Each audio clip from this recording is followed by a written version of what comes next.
نحمده ونصلي على رسوله الكريم أما بعد فأعوذ بالله من الشيطان الرجيم بسم الله الرحمن الرحيم لعلكم تتقون صدق الله العظيم.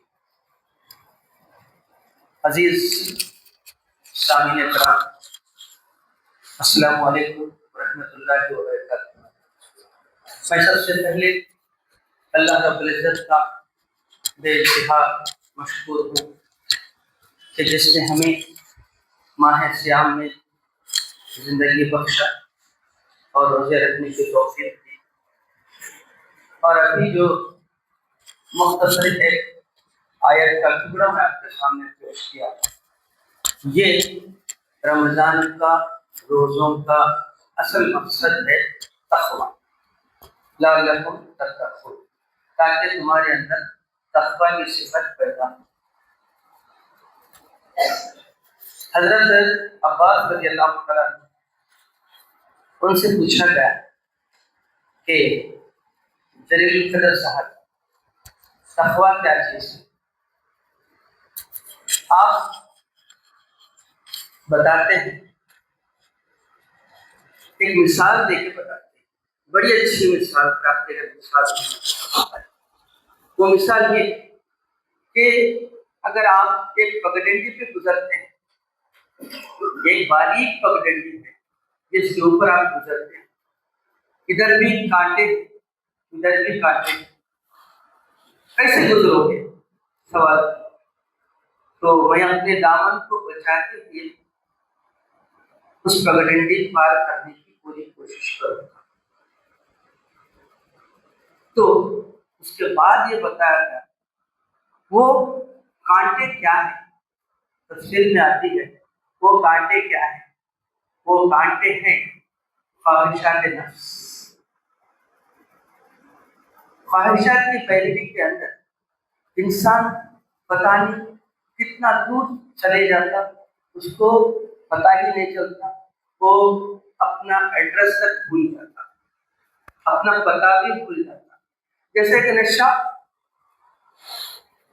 ڈولتے رہتا اور ان سمجھتا کہ گھر گھومتا ہے، ان سمجھتا کہ زمین ہلتا ہے، حالانکہ وہ ہلتا ہے اور وہ چکر اس کو آتی ہے، لیکن وہ سامنے والے کو یہ سمجھتا ہے کہ چکر زمین کو آتی ہے اور جھاڑ گول کرتے ہیں. یعنی یہ جو نشہ خواہشات نفس کی یہ بھی ایک نشہ ہے. یہ جو چیز ہے اگر ادھر تھوڑا جھکے تو کانٹے چھپ جائیں گے، ادھر تھوڑا ڈھلے تو کانٹے چھپ جائیں گے. اور یہ بھی ڈینجر ہے، وہ بھی ڈینجر ہے. اور اس کو وہاں پہ لے کے پہنچا لیتے ہیں یہ کانٹے جہاں اس کو نہیں جانا چاہیے تھا، جہاں اس کو بچنا چاہیے تھا، جس کا نام روزہ ہے. رمضان کا مہینہ جو گزر چکا ہے، ابھی آج شاید ایک آخری ہمارے لیے آخری سحری ہے شاید. پھر زندگی کے اندر پھر باقی ہے تو پھر انشاءاللہ ہمیں پھر رمضان کا مہینہ میسر ہوگا. یہ وہ اللہ کے اوپر ہے ہماری زندگی. تو بھائی بتانے کا مقصد یہ ہے کہ تقویٰ اصل اللہ کا خوف یہ ہے. اور اس کے بعد دوسری چیز، امام غزالی رحمۃ اللہ علیہ ان کا قول ہے، بڑا اچھا قول ہے. اور وہ کہتے ہیں کچھ ایسے افراد جو روزہ رکھنے والوں کے اندر کیٹیگریز انہوں نے بتایا. کچھ ایک کیٹیگری وہ ہے کہ سب روزہ رکھتے ہیں تو اچھا نہیں لگتا میں بھی روزہ رکھ لوں. اگر کوئی پوچھے تو میں یہ نہ کہوں کہ میں روزے سے نہیں ہوں، اچھا نہیں لگتا نا. یہ کیٹیگری وہ ہے. اور دوسرا اور ایک کیٹیگری ہے. وہ کیٹیگری کیا ہے؟ روزے کے حالت میں بڑا تقویٰ اختیار کرتے، بڑی عبادتیں کرتے، بڑی مشقت کرتے، تہجدیں پڑھتے ہیں وغیرہ وغیرہ تمام.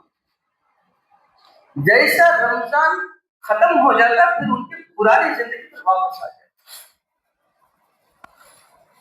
یہ اور ایک کیٹیگری، اصل جو کیٹیگری امام غزالی رحمۃ اللہ علیہ ان کا قول ہے، جو حدیث سے ملتی جلتی بات ہے، نبی کریم صلی اللہ علیہ وسلم کا، جو اپنا احتساب کرے، روزے کے اندر اپنا احتساب کرے اور گزشتہ جو زندگی ہے اس کا حساب لے اور آئندہ زندگی کا پلان کرے، اور رمضان میں میری زندگی کیسے گزری اس کا محاسبہ کرے، صرف تراویح روزے صرف یہی نہیں بلکہ پوری زندگی کا اپ ٹو باٹم میں کتنے قرآن ختم کیا، اور میں 30 روزے رکھ لیا، اور میں کچھ لوگوں کو کھانا الحمدللہ کھلایا، یہ نہیں، یہ تو ہے اپنے جگہ، ہر یہ اپنے اپنے استدار کے مطابق کر،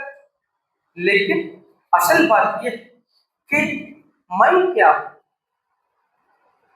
اس بات کو تھوڑا جنرلائز کر کے میں اپنی بات کو ختم کروں۔ بات یہ ہے کہ ہر شخص کے اندر انر پرسنالٹی اور آؤٹر پرسنالٹی، دو پرسنالٹیز ہے، دو پرسنالٹیز، انر وہ اندرونی چیز ہے، آؤٹر جو دکھاوا ہے، جو میں دکھتا ہوں، میرا کیا دکھتا ہے، میرا باڈی لینگویج دکھتا ہے، میرا ڈریس کوڈ دکھتا ہے، میری بات چیت دکھتی ہے، اور ہے نا آپ لوگوں سے برتاؤ، بہیویئر، آبار وغیرہ تمام چیزیں، یہ تمام چیزیں کیا ہے، ایک آؤٹر پرسنالٹی ہے، جو آپ کو میں نظر آتا ہوں، آپ مجھے نظر آتے ہیں، یہ ہر ایک پر ہے، یہ آؤٹر پرسنالٹی ہے۔ انر پرسنالٹی وہ ہے جو اندر کی شخصیت کیا ہے، اندرونی شخصیت کیا ہے، یہ انر پرسنالٹی کو ریپیئر کرنے والا ویپن روزہ ہے، اس کو ریپیئر کرتا۔ اور انر پرسنالٹی کے بارے میں اگر زیادہ طور پہ اگر کوئی جان دے تو حدیث میں اللہ کے نبی صلی اللہ علیہ وسلم کا فرمان ہے، وہ آپ کی بیوی کا ہے، آپ کی بیوی سرٹیفکیٹ دینا کہ آپ کیسے ہیں۔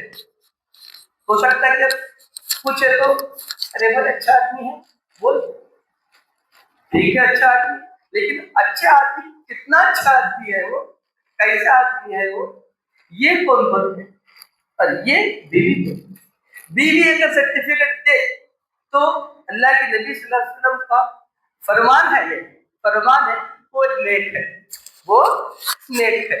اگر بیوی سرٹیفکیٹ نہیں کرے تو سوچ کر کے معاملہ گڑبڑ ہے۔ تو یہ حدیث اللہ کے نبی صلی اللہ علیہ وسلم کا فرمان۔ تو بہرحال میں طرف آتا ہوں، اللہ تعالیٰ یہ جو بھی ہمیں روزے رکھنے کی توفیق دیا، اور جو کچھ بھی ہم نے قرآن سنا، سمجھنے کی کوشش کی، اور ہمارے اوپر اور ایک بہت بڑا حق بنتا ہے دعوت اللہ کا، اس کے بغیر ہماری زندگی انکمپلیٹ ہے، اس کے بغیر ہمارا موت کا کوئی معنی نہیں ہے، نہ ہماری زندگی کا کوئی معنی بھی نہیں۔ ہمارے پاس جو امانت وہ ہم لوگوں تک پہنچائے، اس امانت لوگ پیاس سے تڑپ رہے ہیں، بلک رہے ہیں، اچھی زندگی کی تلاش میں۔ یہ چھوٹا واقعہ بتا کے میں آپ کی بات کو ختم کرتا ہوں۔ حال ہی میں ریسنٹ ایک اسکول کے پاس ہم تھے، وہاں وہ خاتون میڈم ہمیں یہ بتایا کہ یہ بچہ ہے زیادہ گڑبڑ کرتا ہے، اور ایسا گڑبڑ کہ پوچھو مت کہ ڈرگس کے اندر بھی وہ ملوث ہے، ڈرگس کے اندر بھی وہ ملوث ہے۔ تو اس نے وہ پکڑا اس کو اور اپنا چھڑی لے کے اس کو کریکس پہ مارا اس کو۔ مارنے کے بعد میں وہ گھر میں جا کے کمپلینٹ کیا۔ وہ کون تھا؟ سلمان بچہ ہے، سلمان بچہ، اسی لیے ہمیں اس نے شیئر کی۔ تو اس کے بعد گھر میں شوہر نے کہا مجھے مسجد جانا ہے، دیکھو مجھے مسجد جانا ہے، تم جا کے بات کیا ہے بہت کچھ، بچے کو اتنا کیوں بات۔ تو وہ خاتون تقریباً 30 لوگوں کو لے کے اسکول پہ چڑھ گئی، تم نے میرے بچے کو کیوں مارا؟ اس نے بتایا یہ معاملہ ہے، یہ ماجرا ہے، نہیں یہ غلط ہے۔ آخر میں وہ بات یہ کہتی ہے، وہ غیر مسلم خاتون ہے، وہ کہتی ہے میں نے تو اس لیے مارا، میری تو چھڑی چلی، کل کے دن کہیں پولیس کا لاٹھی نہ چلے۔ تو بہرحال سماج کو درست کرنے کی ذمہ داری ہماری ہے، خیر امت ہے ہم، ورنہ یہ دوسروں کا گھر نہیں بلکہ اپنے گھر کو بھی یہ جلاتے ہیں۔ اللہ تعالیٰ سے دعا ہے کہ اللہ تبارک و تعالیٰ ہم تمام کو سننے اور سمجھنے سے زیادہ عمل کی توفیق عطا کرے، اور جو کچھ بھی ہم سے کوتاہیاں سرزد ہوئی ہیں ان کوتاہیوں کو، غلطیوں کو اللہ معاف کرے، درگزر کرے۔ اللہم انکا غفور تحب العفو فاعف عنی، یا کریم یا کریم یا کریم، آمین یا رب العالمین، وما علینا الا البلاغ۔ السلام علیکم ورحمۃ اللہ وبرکاتہ۔